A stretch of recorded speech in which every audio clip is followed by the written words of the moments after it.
স্বামীকে চেনা। ছোট্ট একটা গল্প আছে, আজকে একটু সময় আমি বেশি নিচ্ছি যেহেতু শেষ করে দিতে চাচ্ছি। আমি বেশি নেব না, ইনশাআল্লাহ আশা করি 5-6 মিনিটের মধ্যে শেষ করব। স্বামীকে চেনা। স্ত্রীদের উচিত হচ্ছে স্বামী কি পছন্দ করেন, যেহেতু স্বামী আপনার প্রিয়জন, আপনি স্বামীকে কাউন্টার পার্ট হিসেবে দেখবেন না, তিনি আপনার প্রতিদ্বন্দ্বী নন। সুখী পরিবারের মধ্যে স্বামী হচ্ছে স্ত্রীর প্রিয়তম ব্যক্তি। অতএব স্বামী কি পছন্দ করেন, স্বামী কি পছন্দ করেন না, এটা স্ত্রীকে জানতে হবে। এখানে ছোট্ট একটা গল্প আপনাদের সামনে বলছি। এই গল্পটা উল্লেখ করেছেন মাজান আল ফুরাই। তিনি বলছেন, একজন স্বামী তার বন্ধুকে বলল যে আমি 20 বছর ধরে সংসার করছি, অথচ আমার স্ত্রীর মধ্যে আলহামদুলিল্লাহ এমন কিছু দেখিনি যা আমাকে রাগান্বিত করে। তখন বন্ধু খুব আশ্চর্য হয়ে বলল, কিভাবে এটা সম্ভব, কিভাবে করলে বলো তো দেখি, পুরো ঘটনাটাই আমাকে খুলে বলো। তখন স্বামী বললেন যে আমি যখন বিবাহ করলাম, প্রথম রাতে আমার স্ত্রীর কাছে গেলাম, তার দিকে আমার হাতটা একটু বাড়িয়ে দিলাম, সৌহার্দ্যের হাত, মমতার হাত বাড়িয়ে দিলাম। স্ত্রী আমাকে বলল, একটু ওয়েট করুন প্লিজ, আমি আপনাকে কিছু বলবো হে আবা উমাইয়া। আরবরা আবার আবু উমাইয়া মানে কুনিয়ার ধরে কথা বলে, আমাকে একটু কিছু কথা বলার সুযোগ দিন, বলে বলো। তখন স্ত্রী শুরু করলো যেভাবে, যেমন বলল আলহামদুলিল্লাহ ওয়াসসালাতু ওয়াসসালামু আলা রাসূলিল্লাহ, ছোট্ট খুতবা দিয়ে শুরু করলো। বলল আমি আপনার কাছে এমন একজন অপরিচিত মহিলা, আমাদের বিবাহবন্ধন হয়েছে আজকে প্রথমবারের মতো আমাদের সাক্ষাৎ হচ্ছে, সুতরাং এখনও তো পরিচিতি আমাদের ফুল হয়নি, আমি জানি না আপনার কি আখলাক, আমাকে আপনি বলুন যে আপনি কি পছন্দ করেন, তাহলে সেটি আমি করব, আর আমাকে বলুন আপনি কি অপছন্দ করেন, তাহলে সেটি আমি বর্জন করব।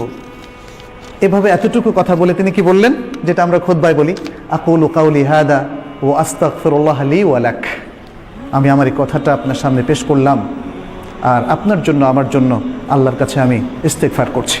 সুবহানাল্লাহ। অনেকে হয়তো বলবেন, আরে এটা তো দেখি ওয়াজ করতেছে বাসর রাতে, এটা তো অস্বাভাবিক রকম লাগতেছে। বাসর রাতে আমরা শুনি অন্যরকম সোহাগী কথাবার্তা, যেটা সাহিত্যের মধ্যে, গল্পের মধ্যে, উপন্যাসের মধ্যে আমরা পড়ি।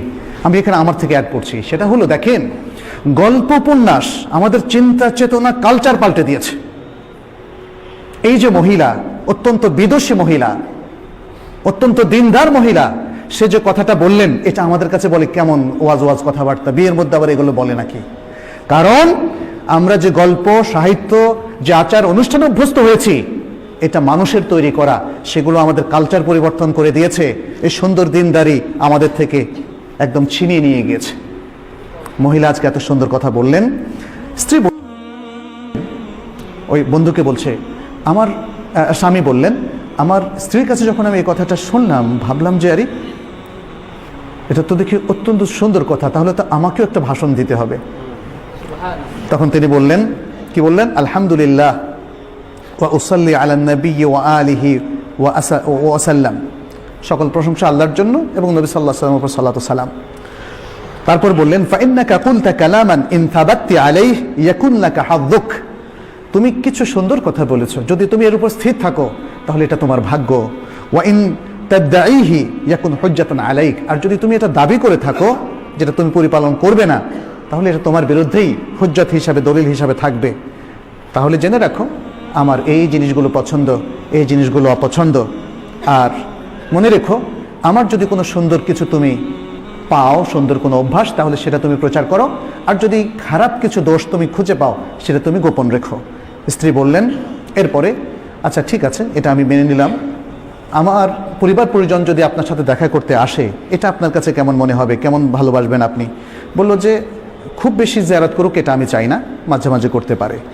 এরপরে তিনি বললেন, স্ত্রী জিজ্ঞেস করলেন যে আপনার প্রতিবেশীদের মধ্যে আপনার ঘরে কারা কারা আসুক বলে আপনি মনে করেন এবং কাদেরকে আপনি নিষেধ করেন? তখন তিনি বললেন যে আমার প্রতিবেশীদের মধ্যে এরা খুবই সজ্জন ব্যক্তি, এরা আমাদের বাসায় আসতে পারে, আর এরা অসৎ, এরা আমাদের বাসায় আসবে না।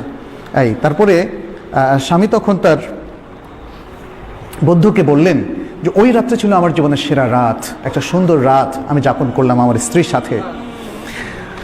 এরপরে আরেকটা ঘটনা তিনি বললেন যে 1 বছরের মাথায় এভাবে চললো, আমি আমার স্ত্রীকে খুব ভালো স্ত্রী হিসাবে পেয়েছি, এবং তারপর আমার শাশুড়ি একদিন 1 বছরের মাথা আমি এসে দেখলাম আমার বাসায় আসলেন, আমাকে জিজ্ঞেস করলেন যে তোমার স্ত্রীকে তুমি কেমন পেয়েছো? আমি বললাম অত্যন্ত ভালো স্ত্রী হিসাবে আমি পেয়েছি, যিনি আপনার কন্যা। তারপর আমার শাশুড়ি আমাকে বললেন, হে আবু উমাইয়া, কিছু নসিহত করলেন। দেখো, ছেলেরা বা পুরুষেরা তাদের ঘরে তাদের প্রিয়তমা স্ত্রীর কাছে কখনোই অকল্যাণকর কিছু পায় না। সুতরাং তুমি তোমার সেই স্ত্রীকে কিছু আদব শেখাও, কিছু শেখাও, এবং তাকে তুমি ভদ্র করো, শালীন করো, সুন্দর করো। আচ্ছা, এখানে স্বামী তখন বললেন যে আমি আমার স্ত্রীকে সারা জীবনে 20 বছর মধ্যে একবারও খারাপ পাইনি, শুধু একবার মানে কখনোই আমাকে তার সাথে খারাপ আচরণ করতে হয়নি, একবার খারাপ আচরণ করেছে এবং তখন আমি ছিলাম জালেম। সুবহানাল্লাহ। এই হচ্ছে আমাদের মেয়েরা, মুসলিম মেয়েরা। কিন্তু আজকাল এই মুসলিম মেয়েদের মধ্যে যে জিনিসটা ঢুকেছে, অপকালচার ঢোকার কারণে আজকে আমাদের মেয়েরা আসলে বিভ্রান্তির পথে হাঁটছে, ফলে নানা রকম ঘটনা দেখা দিচ্ছে।